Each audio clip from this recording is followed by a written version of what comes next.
देशी बनावटीचे पिस्टल बाळगणारे 2 तरुणांना अटक. वसंतनगर पोलिसांची कारवाई.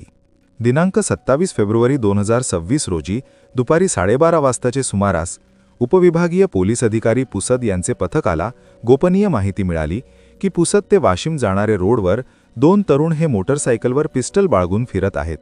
अशा माहितीवरून वसंतनगर पोलिसांनी संयुक्तरित्या महिंद्रा ट्रॅक्टरच्या शोरूम समोर जाऊन अतिशिताफीने 2 तरुण मोटरसायकलने पुसदकडे येत असल्याचे दिसताच व हेच 2 तरुण देशी पिस्टल बाळगून असल्याबाबत खात्री झाल्याने पोलिसांनी त्यांना थांबवून जागीच ताब्यात घेऊन त्यांचे नाव गाव विचारले असता त्यांनी त्यांचे नाव वरुण उर्फ पिल्ल्या इंगोले वय 23 वर्ष राहणार शिवाजी महाराज वार्ड पुसद, आदिनाथ पुलाते वय 22 वर्ष राहणार मांडवा तालुका पुसद असे सांगितल्याने आदिनाथ पुलाते याच्या अंगझडतीमध्ये एक सिल्वर रंगाचे जुना वापरता देशी बनावटीचे पिस्टल, कट्टा व त्याचे ताब्यातील मोटरसायकल असा एकूण 45,000 रुपयांचा मुद्देमाल जप्त करण्यात आला आहे.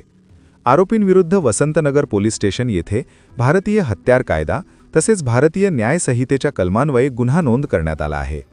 सदरची कारवाई वरिष्ठांच्या मार्गदर्शनाखाली पोलीस निरीक्षक दिनेश झांबरे, पोलीस उपनिरीक्षक शिवानंद स्वामी, सुरेश राठोड, अरुण जाधव, चव्हाण, नरवाडे, लोखंडे, गिरनाळे, इरफान, रबडे यांनी सदरची कारवाई पार पडली.